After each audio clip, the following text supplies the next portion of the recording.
Hello, Vinh. Hello, teacher. Hi. Hello. How are you today? I'm fine, thanks. Okay, right. Okay, Yesterday, I have a medal. Do you want to see that medal now? a medal? Okay, of course, I want to see it. Okay. Right. Wait a minute. Of course. This yesterday. Oh, is it a gold medal? Yeah. Oh, for what? For what thing? No, about the math. Highlight International Mathematical Olympiad. Oh, okay. Thailand International. Is that right? Yeah, mathematical. But like you went to Thailand to attend the contest or what? Because it's No, Thailand. no, Like you took the test at school. no, I took this test at Vietnam. Okay, you took the test in At Vietnam. home. Okay. At home. Oh, so it's like on the I did this test. I did the test at home. at home, but like on the internet. Yes. Okay, you got the gold medal. That's really good. Do you know your ranking? Mình có biết thứ hạng của mình không ha? Do you know your ranking? No, it it has a ranking. Like Ranking. it did not say. Can you say mình nói lại được không? It did not say my ranking. No, nói chung là nó không có. Nó Okay, không that's có. fine. That's fine, but wow, you got the gold medal. That's really good. So the test was not difficult at all. It's still difficult. Still difficult. Okay, right. So how long did it take you to do the test? How long did it take you to do the test? Oh, it stopped. This test to now it's long 3 months. Okay, 3 months. But like, was the test 40 minutes, 45 minutes, or Oh. 1 hour? It was It was 30 minutes. It was 30 minutes. That is a short time, but you still got the gold medal. 25 questions. Good, 25 questions. Wow. Do you know how One, many yeah, what? do you know how many correct answers you got? 20. 20. Oh, okay, really good. One correct answer have 4 points.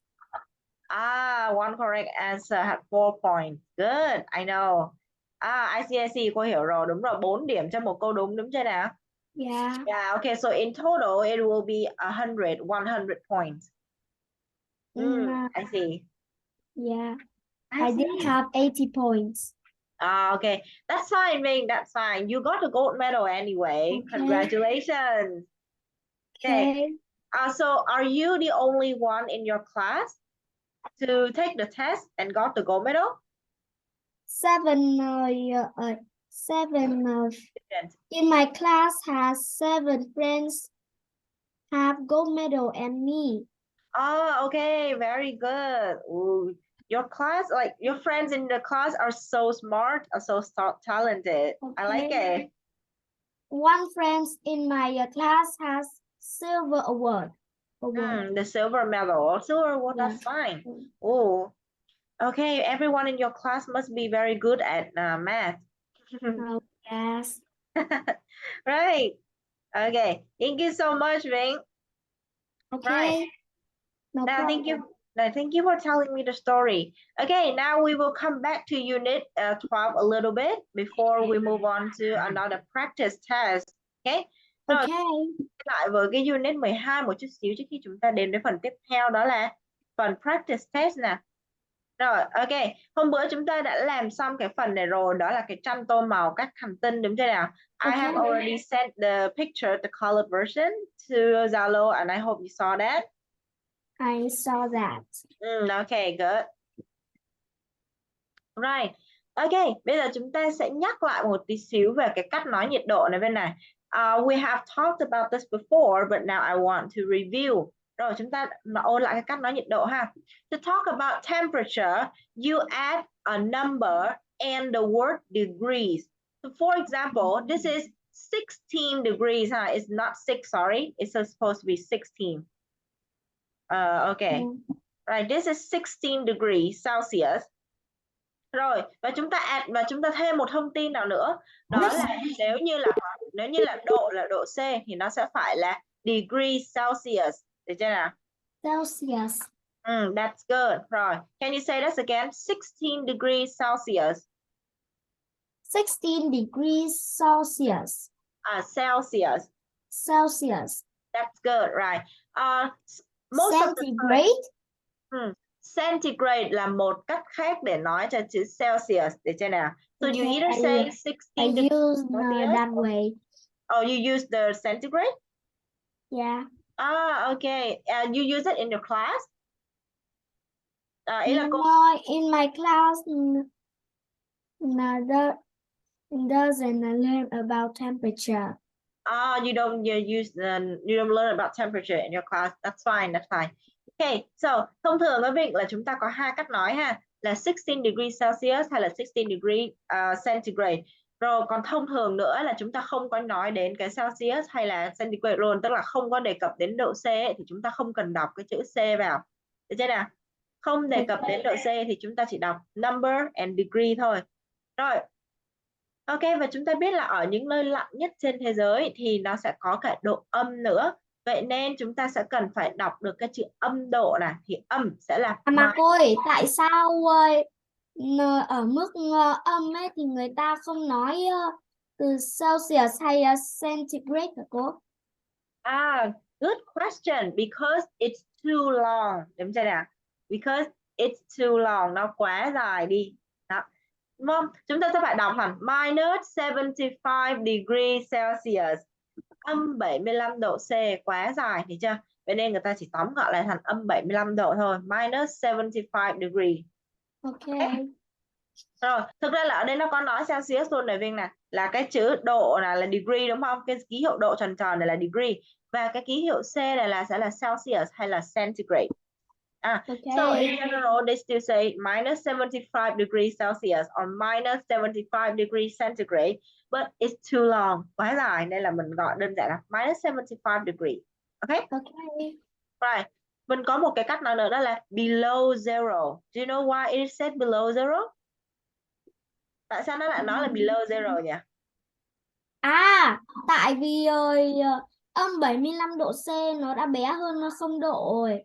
Chính xác, đúng rồi. Cái gì mà nó âm ấy thì nó đã căn bản là bé hơn số 0 rồi, vậy nên nó sẽ phải là below zero, right?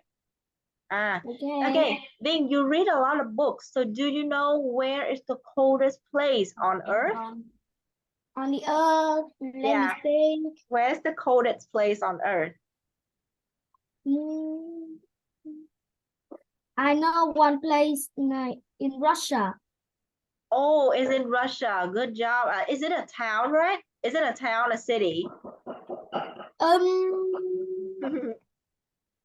Okay. It's on the east of Russia. It's on the east of Russia. Okay, very good. That place called Oymyakon. Oh, you know that too, Oymyakon. Really good. Okay, now look on. I'm gonna share with you something. Okay, it is my screen. Right, do you see my screen now? Chúng ta thấy hình của cô chưa ha? Từ từ nè. I see. Okay, you see. Vậy thì chúng ta sẽ thấy là cái danh sách những cái nơi lạnh nhất trên thế giới bao gồm đâu? Chúng ta có Antarctica. Eastern Antarctic Plateau. Antarctica. Chúng ta chỉ cần để ý đến Antarctica cho cô thôi nè. Right. You know where Antarctica is? Hey, no, why in that place is not? It's minus 94 degrees. Okay. Because it is in the southern polar, nó là cực bắc của trái đất Vinh. Sorry, cực Nam, đúng rồi, Viên nói đúng, có lỗi với cái North Pole là cực Bắc, đúng rồi. Antarctica là ở cực Nam của trái đất, đúng chưa nào? Vậy nên là càng về gần cực thì càng lạnh, đúng chưa? Và đó là cái nơi mà cực nhất luôn rồi. Station Antarctica. Of course, it also in Antarctica. Đấy, chỉ cần nhắc đến Antarctica đấy lại. And Scott Station, Antarctica. Denali, Alaska. Alaska, thấy chưa? Greenland. And then we have Siberia of Russia. Siberia of Russia, -77 and -67 degree. Okay. Yeah. The coldest. I have a question. Yes. Why Antarctica is colder than North Pole? I don't know about that really. Okay, I don't know about that really. Okay, but we can always ask Google if we want that. Why is Antarctica? Why is so Antarctica colder than North Pole? No, chúng ta sẽ gọi là Arctic nha. Antarctica là Nam châu Nam cực là còn. The main reason that the South Pole so much. Ooh, I know. Yeah. You know about area? Okay. North Pole is it has area smaller than South Pole. Oh, good observation. Quan sát tốt đấy. Chưa? Good observation. Okay, here. Okay, I hope this picture is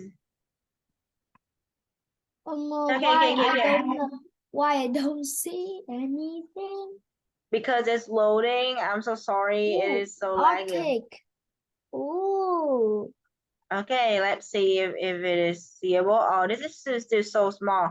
But like, you see that, right? Chúng ta nhìn hơi nhỏ. Nè, chúng ta nhìn thấy hơi. Và chúng ta thấy là Antarctica của mình đó, thì chúng ta thấy là it's all white, right? It's all white.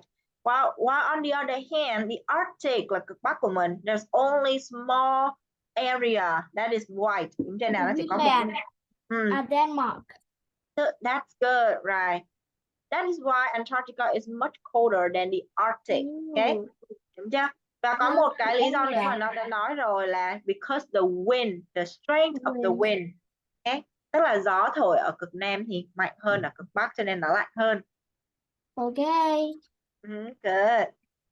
Nó còn nó cái gì nè?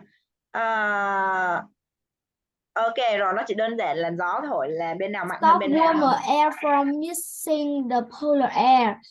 This also happens at Arctic, but when surrounding là bao quanh. The North Pole are not as strong. Ooh. Oh, I know why Antarctic have another name. What is it? South Pole. Đúng rồi, cực Nam, South là phía Nam, Pole là cực Nam thì trên nào rồi. Ok, và North Pole là cực Bắc. Ok. Okay. Good. Right. Oh yeah, hồi nãy cô muốn share cho Vân không phải là chỉ đơn giản vì cái lý do này, mà cô muốn nói là life on the coldest place on earth. Life in the coldest place on earth. Cô muốn cho mình coi là cái nơi mà kiểu như là khi mà sinh sống thì người ta sẽ có cái cuộc sống như thế nào. Okay. Okay, so like this is a city, a village in Russia, and you see that the average temperature is around -71 Celsius. Right? Okay. And I don't have any time to see this place on the Google Maps, but I know that because you know it's coldest. It's the coldest place. People live. Yes, of course, that place has people living.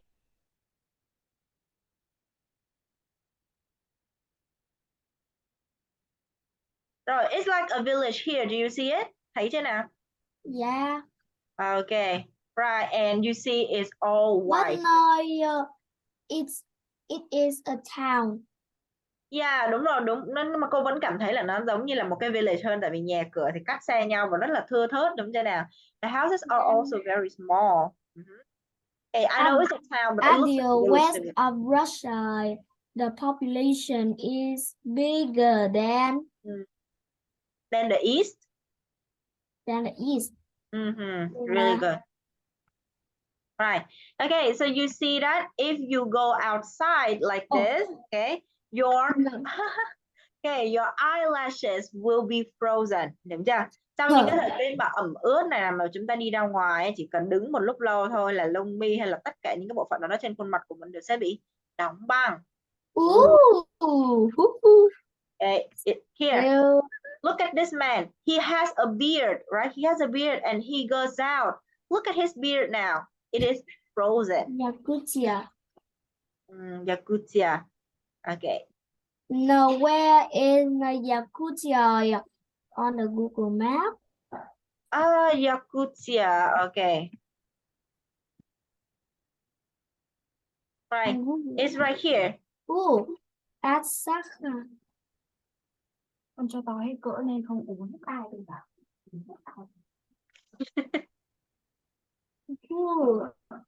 At Sakha Republic. Yeah, Sakha Republic. Good. No, we say Republic of Sakha. It's not a biggest. It's not the biggest. The biggest what? Cái gì to nhất cơ Vy? The biggest states. The biggest state. Good, good. Right. No. Okay. Right. Okay. Good. Next is the name is still hard to read. I forgot that. That's fine. That's fine. We can learn about that later. We can research about that later. Okay, now try reading all the temperatures down here, Ving. Okay. 45 degrees centigrade. Good nè. Right. Rồi. Đúng rồi. Chúng ta đi từ trái sang phải nha. Trên xuống dưới. Okay, next. Minus 10 degree. Đúng rồi. Next. Minus 60 degree. Good. Next. 52 degrees centigrade. Good. 13 degrees centigrade. Good. And finally. 9 degrees Celsius. Okay. Whichever is fine. Good. And you are all correct. I can use both of ways. That's right. You can use both of the ways. Good. Nice. Okay. Right. Look at the 5 questions about Earth. Okay, I don't know anything about this planet, but you do. So I'm going to ask you some question. Okay. Ở đây chúng ta đang có cái gợi ý để hình thành câu hỏi là ví dụ như là what color? Vậy thì đây là câu hỏi về trái đất, đúng chưa nào? Vinh hãy nhìn vô cái gợi ý này và hình thành câu hỏi liên quan đến trái đất cho cô nào.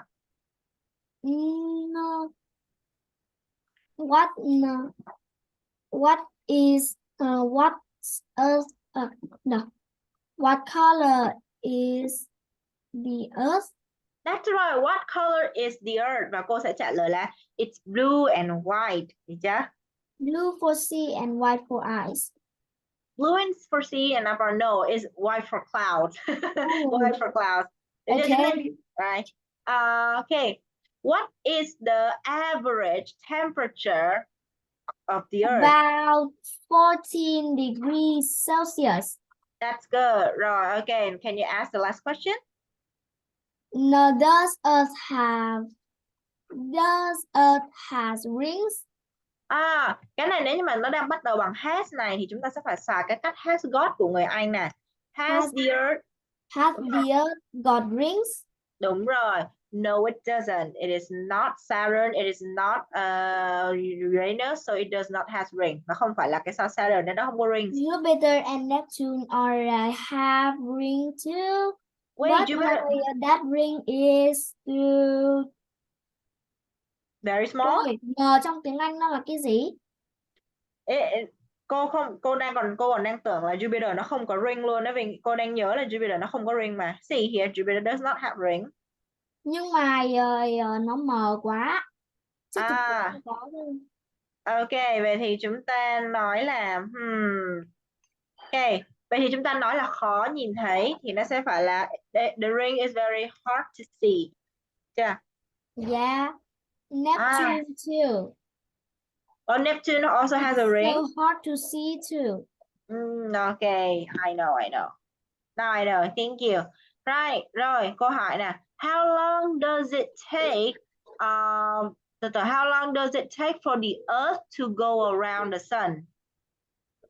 365 days, 6 hours, and 16 minutes. Good, but you need to remember this is not hours, this is hours.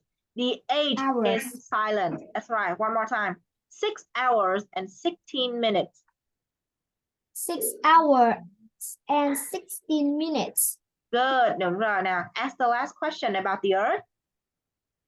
How many moons does the Earth God have? Earth chỉ cần have là được rồi. How many moons does Earth have? One more time. How many moons does Earth have? The Earth has only one moon. Yes. Good. Oh. Right, so we finished unit 12 space. Okay, chúng ta là đã xong cái unit mà A Journey into Space. Okay, you did a very good job. Trong cái bài này thì chúng ta học thêm về kiến thức về vũ trụ, đúng chưa nào? Tên các hành tinh, rồi sau đó là tên các cái công cụ và dùng để đi đeo ra vũ trụ. Và còn lại nữa là chúng ta học về nhiệt độ, ôn lại thôi. Tại vì cái này cô đã chỉ bên dưới rồi. I know one. You know one what? The Jupiter has 2 records. One is the biggest planet, and 2 is the planet have many moons. Ok, vậy thì chúng ta nói là Jupiter có cái 2 điều đặc biệt nhất đúng không nào? Jupiter has two interesting things, two interesting facts. Có 2 cái sự thật thú vị. One is that Jupiter is the biggest planet, đúng không? Viên vừa nói Jupiter is the biggest planet, and cái thứ hai chúng ta nói là Jupiter has the most amount of moons. Okay. Jupiter has the most amount of moons. Yeah. I think there are 52. And in that moon, Jupiter have the biggest moon in the solar system. Okay. Do you know the name of that moon? Ganymede. Okay. Which planet has the most moons? Okay, Earth has 1 moon, Jupiter has 80 moons, and Saturn has 83 moons, according to NASA.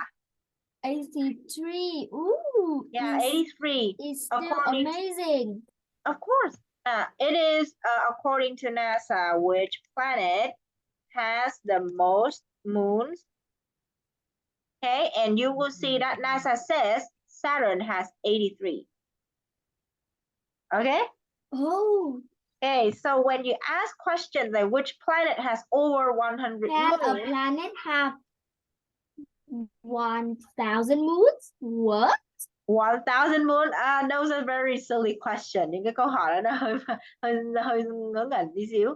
But I think yes, it can, but the moons are going to be very, very small, right? Jupiter beat Saturn to become the planet with most moon. 92. 92. Tức là người ta mới phát hiện ra thêm được gì? 12 additional moons of Jupiter. Thêm 12 nữa. I know rồi. Không biết ngay từ đâu mà kiểu gì rồi.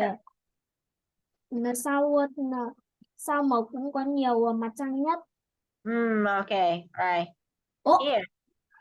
New moon at Saturn. Ooh. Yeah, like every year they discover new moon. Cứ lâu lâu họ lại phát hiện ra thêm nhiều mặt trăng nữa của các hành tinh, cho nên là we will see there will be a very big competition. Nó sẽ là một cái cuộc cạnh tranh giữa sao Thổ và sao Mộc, đúng chưa nào? Yeah, I think that. Right. Okay. Learning about space is so amazing. Of course, I love learning about space too. Okay. I used to watch a lot of videos that compare the size of the planet. Hồi xưa cô từng thích coi những cái video mà so sánh cái kích thước của từng hành tinh theo cơ. Cô mới thấy là trái đất của mình là rất là nhỏ so với những hành tinh khác.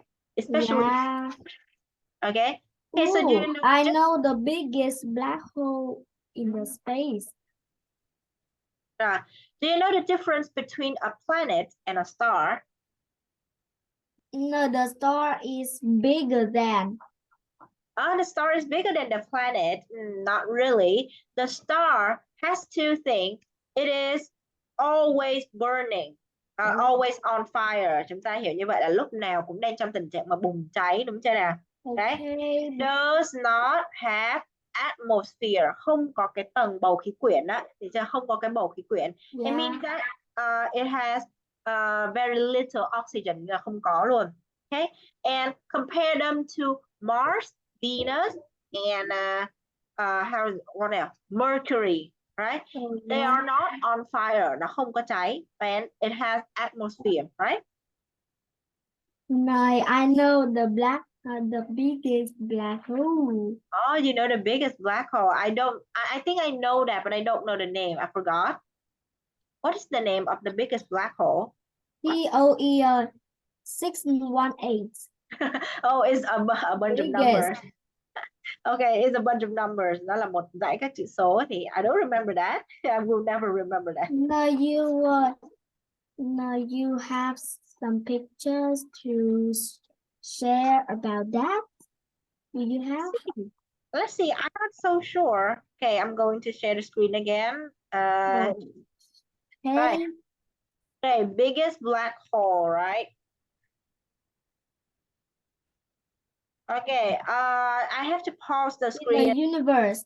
Yeah, cô sẽ dừng cái share màn hình một tí xíu để cô đảm bảo rằng cái hình ảnh này an toàn ha. Okay. Right, here, biggest black hole. Oh, hey. Oh. Yeah, like it looks it looks normal. I don't know. No, wait a minute. I know this picture. This is the center. This is the black hole. Live in the center of my Thôi, thiên hà trong tiếng Anh nó là cái gì ạ cô? The galaxy, đúng chưa? The galaxy. Đâu? Từ. The center. Từ, phải là cái Milky Way đúng không? Milky Way, yeah. Rồi, cái này mới là Milky Way mới đúng này. You mean this one? Yeah, this one is in the Milky Way, right? Dải thiên hà của mình này. Who lives? That lives in the center. Okay, I know. I saw this picture a long time ago. Cô cũng thấy cái bức tranh này là cái tấm hình này lâu lắm rồi. Okay. But like cái này là em quen nhất luôn đấy. Nhưng mà kiểu nó mờ mờ, nó ảo sao? Nó trông như một con mắt vậy. It looks like a eye. Yeah. Okay, right. That is this black hole. It's in the center. I know. The Milky Way. Yeah, of the Milky Way. Right. Okay, go back to the lesson, please. Okay. Okay, we talked about the space a lot today. Hôm nay chúng ta đã nói về vũ trụ và trái đất rất nhiều. Okay. Right, now, we're going to have some 3 practice tests before we move on to the next unit. Chúng ta sẽ có 3 cái buổi mà làm cái bài luyện tập, cái practice test trước khi chúng ta bắt đầu cái nội dung tiếp theo ha. Hey, can you still hear me? Okay. Yeah. Okay, now, this is what you usually do with me, right? Đây là cái việc mà chúng ta thường hay làm với cô này, nên là nó rất dễ để làm, đúng chưa? And look at the names and then just match the names with the people in the picture. Easy? Okay. Right, now check the sound, please. Part 1. Listen and look. Right, can you hear that? Now, where is the example? Where's the example? Okay, 1 second. Like it's supposed to be here. No, there's no example this time. I'm not sure why, but there's no example this time, Vinh. Oh. Okay. So wait. Ý là cái example nó sẽ đọc ở trong máy nhưng mà nó không có hiện lên màn hình cho mình ha. Okay. Right, but can you hear the sound? Listen and look. I hear. There is one example. I'm looking for Harry. Where is he? He's standing near the tree. Oh, I see the Yes, example. snow's just fallen on his head. Good. Harry. Can you see the line? This is an example. Now you listen mãi không and thấy. draw lines. Trời ơi, cái line của example mà cô cứ nhìn như là cái khung hình đó cho nên cô không biết luôn á. Đó, cô nhìn nó rất giống cái khung hình nên cô nãy giờ cô bảo cái example nó ở đâu vậy? Rồi, ok, thank you.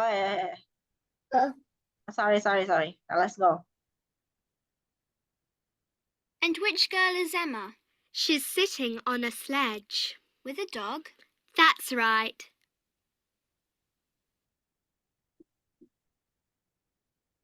Look at David. What's he doing? He's making the biggest snowman in the world.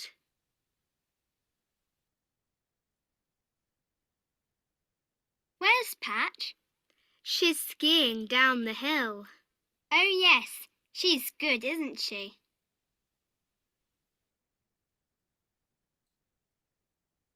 Peter's very strong. Why? What's he doing? He's pulling that sledge.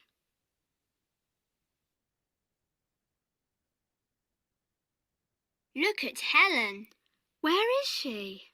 There, look. She's throwing snowballs at the snowman. Oh, yes. One's just hit the snowman's head.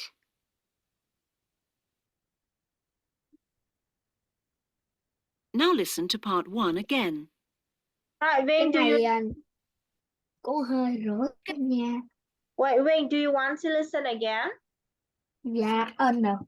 Okay. No. Right, this is easy, right? Okay, now let's check again. Okay, Emma is the girl on the sledge with a dog. Okay, that's good. Next, David is the boy making a snowman. Good, that's right. Pat David and is the boy? skiing.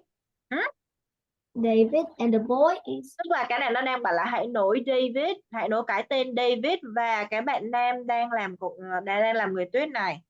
Ok. Rồi, hãy nối Pat với cái bạn nữ đang trượt tuyết xuống. Hãy nối Peter và cái bạn nam đang kéo cái xe trượt.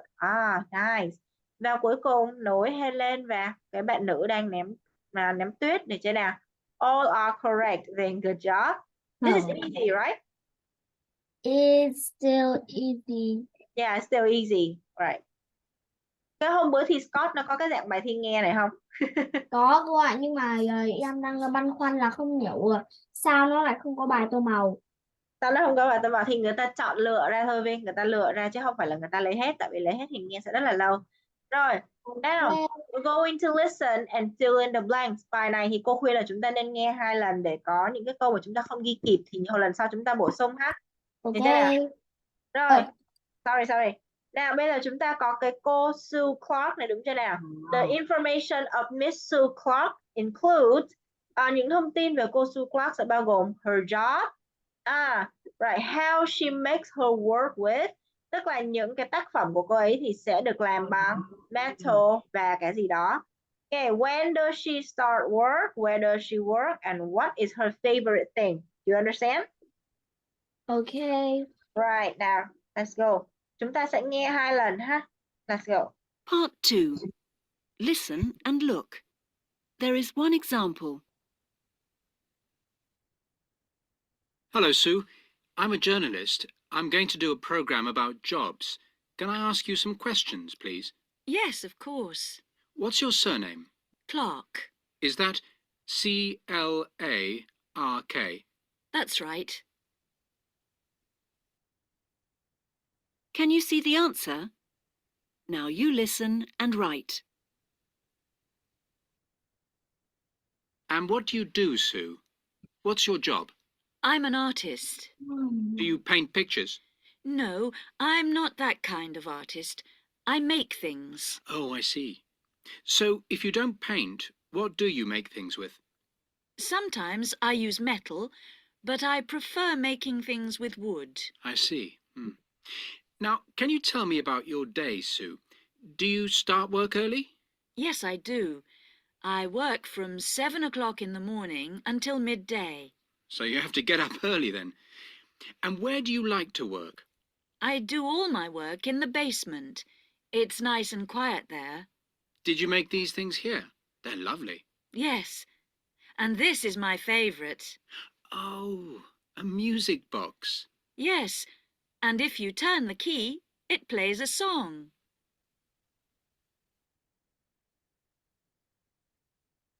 Now listen to part 2 again. Very good, Vinh. Chúng ta nghe kiểu như là điền được hết tất cả mọi thứ trong một lần luôn. Okay, do you want to listen again or is easy enough? It's still So easy, right? So easy. Okay, so let me check your answers. Number 1, artist. Good. Number 2, wood. Đúng luôn. Và đáp án thứ 3 là 7. Chỗ này chúng ta ghi 7 thôi nha. Không, nếu mà 7 o'clock AM cũng đúng nè. 7 o'clock AM cũng đúng. Nhưng mà chúng ta ghi 7 AM như vậy cũng được. Không sao hết ha. Được chưa nào? Tại vì 7 o'clock là 7 giờ đúng. Nhưng mà 7 giờ đúng là 7 giờ đúng buổi sáng. Thì phải là 7 o'clock AM. Còn nếu như mà bình thường ấy, thì chúng ta ghi 7 AM thôi cũng được. Basement đúng, và cuối cùng là music box. Cái chữ music box này là bên nào là chúng ta sẽ phải viết tách ra cho cô nhé. Được chưa nào? okay. The two words. Good. Rồi bây giờ đến với cái dạng bài này nó khó hơn nè. Cái dạng này chúng ta có gặp ở trong bài thi Scott không? Đó. Ok, chúng ta sẽ cần phải nối một cái vật dụng hay nối một thông tin gì đó đến tên của tất cả các nhân vật trong này, được chưa nào? Em nối cũng được chứ viết thì lại hơi lâu hơn nha. Ok. Rồi cái này thì Vinh nối thì cho dễ ha. Okay, if you match it will be easier. Chắc là chúng ta kẻ đường thẳng đi ha. Chúng ta kẻ đường thẳng cho dễ. Được chưa nào? Đường thẳng nha. Đó, đường thẳng này đó. Kẻ đường thẳng cho dễ. Thế Vâng, trong trường hợp mà cái đường nó gấp khúc thì lại phải vẽ tận mấy đường lại. Well, thì cái đó tới lúc đấy thì chúng ta nên sử dụng cái đường mũi tên. Vậy kiểu đường mũi tên chúng ta chỉ cần kẻ một đường thôi. Ví dụ cái F của cô này mà cô muốn nối đến tận là Richard thì cô chỉ thẳng vào người Richard luôn, được chưa? Nhưng nếu như ý của em ấy là như này, đợi em tí. Đây, ví dụ như là em mà là Sarah thì Em mà là Sarah hả thì cô lại vướng cái ô trống cho Robert. thì không, cô chỉ cần chỉ vào người thôi. Đó, cô sẽ cần nối cái E này với cái cô Sarah này luôn. Cô sẽ nối như vậy. Cô The không cần phải Richard né. hay là những người ở chỗ này thì dễ rồi. Nè, bây giờ cô thử nối cái H này nè. Cái H này lên thẳng đến Richard luôn nè. Đó, thấy chưa? Rồi, but ok. Nhưng Nếu như thôi mà em dùng kiểu kiểu vẽ đúng không? em dùng kiểu đường thẳng cũng được. Rồi Vin làm sao cũng được, làm sao cái này cho nhanh và chính xác cho cô được rồi. Bài này nếu mà nhiều như vậy thì cô sẽ cho nghe 2 lần ha. Rồi now you look at the items on the right. Chúng ta nhìn vào những cái vật ở bên tay phải này. Chúng ta có từ là chúng ta không biết không? Có cái vật là chúng ta không thể gọi tên được không? Có rồi thì bỏ ra. I know all. Okay, you know all. Okay, so now you're ready. Let's go. Part 3. Listen and look. There is one example. Jim's mum went shopping and bought lots of presents for her friends. What did she buy for each person? Where did you go today, Mum? I went shopping in town, Jim. I wanted to buy some presents for my friends at work. You know Tony? Yes. Well, I got him a belt. He'll like that. It wasn't expensive, but it's very nice. Can you see the letter E? Now you listen and write a letter in each box. It was difficult to choose something for Betty. So, did you buy her something? Yes, I found a nice scarf in the big shop next to the park. She'll like that, I'm sure. She likes going to football matches at the weekends. She can wear it there. Then I went to the bookshop to find something for Richard. He helps me a lot at work. Does he? Yes. I wanted to get him a new diary, but they didn't have any nice ones.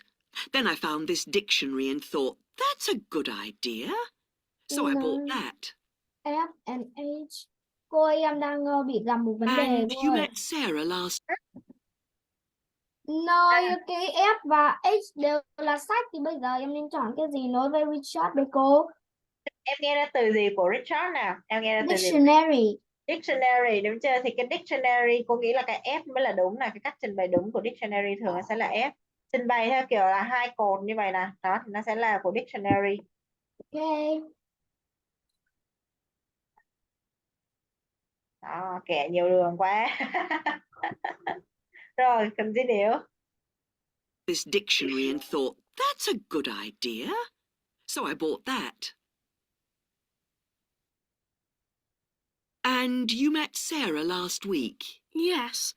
Did you get something for her too? Yes, she loves skiing. So I found some great gloves for her. They're a lovely dark blue colour. Hey, wait a minute. Shop. Em chưa nghe What did kịp you luôn buy cô there? mà. Well, Cũng khó ấy cô ơi. Đúng Chưa rồi, nghe đúng không? kịp. Rồi để cô tua lại. that. Then I found this dictionary and thought, that's a good idea. So I bought that. And you met Sarah last week? Yes. Did you get something for her too? Yes, she loves skiing. So I found some great gloves for her. They're a lovely dark blue Gloves. colour. Wait a minute. Then I went to the Em mà music chỉ shop. What did you nó buy coi there? lại em một Okay. tí. Chứ em còn chưa kịp nối. Okay.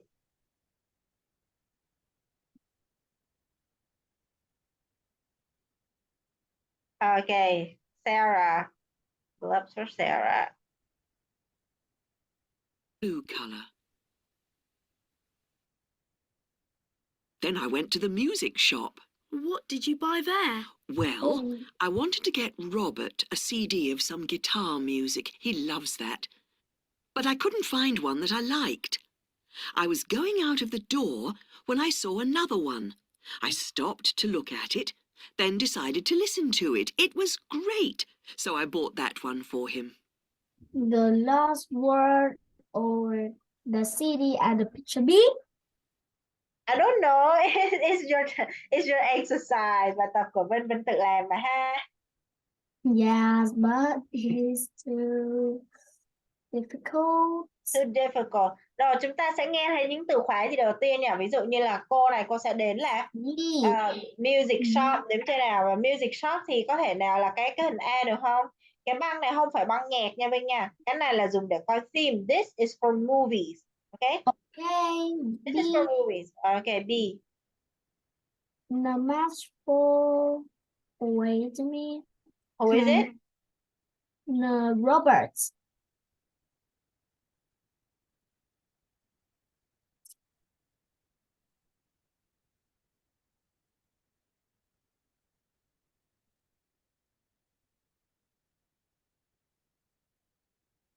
Ooh.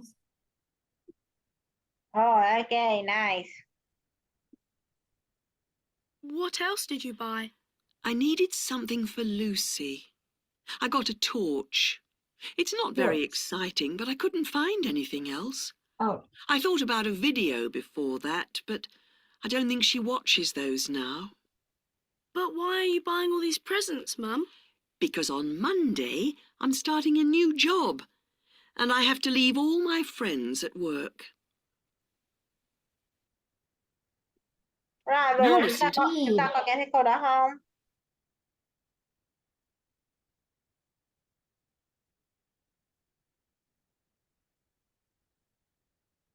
done. Okay, good job. Right, now let's go. Rồi bây giờ chúng ta cùng kiểm tra thử đáp án ha. Đầu tiên, rồi Sarah là sẽ nhận được gloves, đúng chưa nào? Rồi người tiếp theo là sẽ nhận được gì đấy? Richard is F với cái dictionary, đúng chưa nào? Chúng ta nhớ các cách trình bày của dictionary là chia thành 2 cột cho cô nhé. Được chưa? Okay. Okay, dictionary chia thành 2 cột, còn cái cuốn này thì cô cũng không biết nó là cái gì luôn. I don't know what age is. It's just a book. Then Betty will get C, a scarf, and Robert will get B, a CD, a music CD. Được chưa nào? Còn ở đây là cái DVD, đây là cái đầu băng DVD. Được chưa? DVD. No, I'm not sure. I'm not sure what is this. Not DVD. Nó không phải là DVD mà nó là cái gì cô quên mất tiêu rồi. Nhưng mà cái này là dành cho phim. This is for movies only. Okay. Okay. And then we have what is it? D, a flashlight. Được chưa nào? Is everything okay? No, okay. But Alright. why anytime you say the things in picture D is torch? Yeah, I usually say this is a flashlight. Cô quên gọi cái này là flashlight rồi, nhưng mà cái chữ torch nó vẫn đúng nha Vinh nha. A torch is also correct because a torch is what British people call this, and in America they call it a flashlight. Thế nào? Okay. Good. Right. Thank you so much for coming here today. You did a good job. We still have some exercises left, but I will let me do it next time. Vinh, can we study 3 p.m. tomorrow instead of 10 a.m.? No, why? Yeah, I have something I need to do on Sunday. Cô có việc cô phải làm vào chủ nhật, sáng chủ nhật rồi, cho nên bây giờ cô phải chuyển qua cái chiều mới với học với Vinh được. Nên lại chiều mai học 3 giờ có được không? Tại vì cô có việc làm sáng chủ nhật. Okay. Okay, thank you so much. We will see each other again at 3 p.m. Okay? Okay. At 3 p.m. tomorrow. Goodbye, Vinh. Good job today. Bye. Okay.